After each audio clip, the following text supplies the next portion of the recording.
Shalom Ibu Resti dan teman-teman semuanya yang menonton video ini. Kami dari kelompok 2 yang beranggotakan Anita, Benaya, Jocelyn, yaitu saya sendiri, dan Paulus akan mempresentasikan mengenai salah satu jenis dari radiasi elektromagnetik yaitu sinar inframerah. Selamat menyaksikan. Yang pertama-tama, apa sih radiasi elektromagnetik? Jadi, radiasi elektromagnetik atau gelombang elektromagnetik adalah gelombang yang terdiri dari gelombang magnetik dan medan listrik yang tegak lurus satu sama lain. Nah, dari mana munculnya gelombang elektromagnetik? Yaitu timbul dari muatan listrik yang menghasilkan medan listrik. Nah, kan ketika muatan listrik itu bermuatan positif dan muatan lainnya bermuatan negatif itu menghasilkan medan listrik. Nah, dan ketika muatan-muatan ini bergerak dan memiliki percepatan, itu akan menghasilkan medan magnetik, maka bangkitlah radiasi elektromagnetik. Nah, syaratnya itu di sini seperti yang kita lihat adalah memiliki percepatan. Jadi, ketika muatan-muatan ini tidak memiliki percepatan atau konstan, maka tidak dapat dihasilkan gelombang elektromagnetik, yang berarti gelombang elektromagnetik ini hanya bisa di arus bolak-balik, yaitu AC, tidak bisa di arus DC. Nah, jadi apa itu inframerah? Jadi sinar inframerah adalah sinar yang tak nampak yang berada pada frekuensi rendah dan juga panjang gelombang yang tinggi. Nah, kata inframerah ini berasal dari bahasa Inggris yaitu infrared, yang infra adalah bahasa Latin yang artinya di bawah dan juga red adalah artinya merah. Nah, jadi inframerah adalah sinar di bawah sinar merah. Nah, sebab sinar merah itu merupakan cahaya tak nampak dengan frekuensi paling kecil. Nah, selanjutnya adalah periode dan frekuensinya. Jadi, sinar inframerah ini memiliki panjang gelombang sekitar 10 pangkat minus 4 meter hingga 10 pangkat minus 1 meter dengan frekuensinya yaitu 10 pangkat 11 Hz hingga 10 pangkat 10 pangkat 14 Hz. Nah, untuk energinya, energi dari sinar inframerah ini merupakan energi panas, dan energi ini bisa menyembuhkan penyakit cacar dan encok, yang nanti juga akan dijelaskan di bagian pemanfaatan. Nah, karena dia ini merupakan energi panas, jadi semua benda yang mengeluarkan panas itu sebenarnya juga mengeluarkan sinar inframerah, dan semakin panas bendanya, sinar inframerah yang dikeluarkan akan semakin banyak. Nah, untuk itu kita akan menonton video mengenai rangkuman mengenai sinar inframerah. How do you make sense of something you can't see? This is the electromagnetic spectrum, where light travels in waves. Without it, the world you know could not exist. The human eye can only see this very small part of the spectrum, called visible light, but a whole new universe is revealed by looking through the infrared. Infrared light can't be seen, but it can be felt in the form of heat. Every object, whether hot or cold, gives off heat. Special thermal cameras use colors to show us if something is warm or cold. Some objects are hot enough to show visible light, and things that are too cold to be seen by the naked eye can let off an infrared, such as your body or this cup of coffee. IR light can be used in very practical ways. Longer IR waves can cook your dinner. Shorter IR waves that are used in your TV's remote control, and firemen use IR cameras to see through smoke to find people trapped in a fire. So how does this apply to a telescope?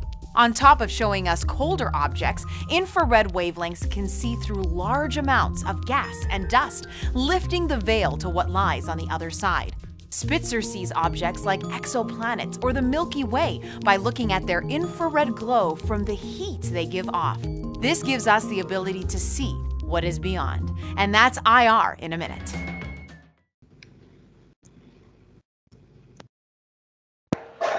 Nah, selanjutnya kita ke pemanfaatan sinar inframerah. Yang pertama itu untuk mengontrol TV.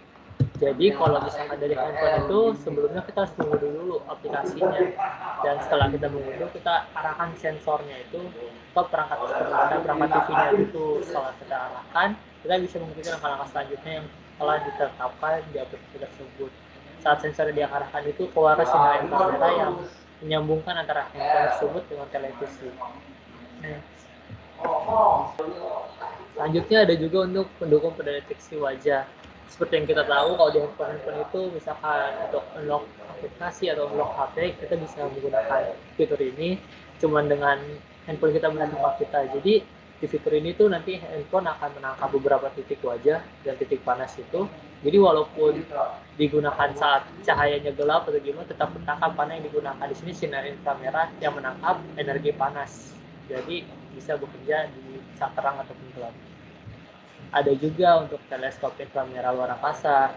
Jadi teleskop inframerah luar angkasa ini teleskop yang ditaruh di luar angkasa di luar bumi untuk melakukan berbagai penelitian, salah satunya untuk pendataan pemanasan global yang ada di sini. Jadi kita bisa melihat nih pemanasan global di suatu daerah itu sebesar apa lewat teleskop ini. Ada juga untuk teleskop night vision yang bisa digunakan di alat-alat kayak untuk peperangan atau gimana, senjata bisa kita gunakan juga untuk teropong untuk melihat saat gelap gitu. Nah, untuk di bagian medis sendiri, sinar inframerah ini digunakan untuk meningkatkan sirkulasi mikro, karena kan ada perawatan yang dimana pasiennya itu disinari oleh sinar inframerah ini, dan sinar inframerah ini kan mengandung energi panas. Ketika energi panas disalurkan ke dalam tubuh, pembuluh darah itu akan membesar sehingga meningkatkan sirkulasi. Selain itu, dia juga meningkatkan metabolisme tubuh. Nah, jika sirkulasi mikro yang tadi itu meningkat, maka racun yang ada dalam tubuh itu lebih mudah dibuangnya, lebih cepat. Jadi ini dapat meningkatkan metabolisme dari tubuh. Dan dia juga mengurangi beban dari hati dan ginjal dalam menyaring racun. Nah, setelah itu dia juga dapat meningkatkan pH dalam tubuh, yang dimana dapat membersihkan darah, memperbaiki tekstur kulit, juga mencegah rematik karena asam urat yang tinggi. Nah, selanjutnya adalah sebagai alat diagnosis kondisi kesehatan dan juga pengobatan beberapa penyakit. Nah, jadi inframerah jarak jauh ini banyak digunakan sebagai alat-alat kesehatan karena pancaran panas yang berupa pancaran sinar inframerah dari organ-organ tubuh dapat dijadikan sebagai informasi kondisi kesehatan organ tersebut. Nah, hal ini tuh sangat bermanfaat untuk para dokter untuk mengetahui kondisi dari pasiennya. Terus ketika sudah tahu kondisi pasien tersebut, akan dibuat keputusan untuk melakukan tindakan apa dari kondisi pasien tersebut. Nah, selain itu, pancaran panas dalam intensitas tertentu dipercaya juga dapat digunakan untuk proses penyembuhan penyakit seperti cacar. Nah, berikut adalah dampak negatif inframerah. Nah, yang pertama itu adalah kulit terbakar. Nah, jika kita terkena radiasi inframerah yang sampai radiasi inframerah yang sampai ke bumi sama tajamnya dengan radiasi ultraviolet. Karena sama halnya dengan ultraviolet, inframerah secara alami juga bersumber dari matahari.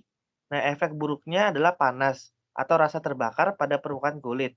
Karena inframerah dapat menembus jaringan kulit terdalam hingga merusak kolagen di bawah kulit. Lalu ada kanker kulit.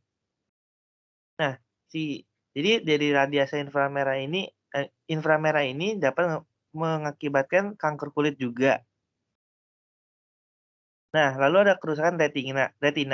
Jadi inframerah dapat menembus retina mata yang memicu penumpukan kabut putih yang melapisi retina sehingga mata mengalami penurunan ketajaman bahkan katarak. Lalu yang terakhir ada penuaan dini. Jadi jika kita terpapar radiasi inframerah dalam waktu yang sangat lama, bisa menimbulkan keriput dan kulit menjadi kering. Karena sinar matahari mengganggu keseimbangan minyak alami dan sel kolagen. Oleh karena itu, bagi Anda, pengendara tidak perlu khawatir karena bahaya inframerah bisa dihalau dengan kaca film. Next. Nah, jadi dunia yang Tuhan ciptakan itu sangat kompleks dan lebih besar dari apa yang kita lihat dalam mata kita. Contohnya seperti sinar inframerah ini yang sangat bermanfaat, walaupun nggak dapat kita lihat. Maka dari itu kita harus mempelajari ciptaan Tuhan supaya dapat memanfaatkannya dengan baik. Serta salah melihat buah inframerah juga memiliki dampak buruk, terus harusnya kita menjaga kesehatan kita yaitu dengan memakai lotion atau pelindung ketika keluar dari rumah supaya nggak terkena kanker kulit maupun kulit terbakar ketika terkena sinar matahari. Nah, berikut adalah sumber-sumber yang kami gunakan. Terima kasih, Tuhan Yesus memberkati.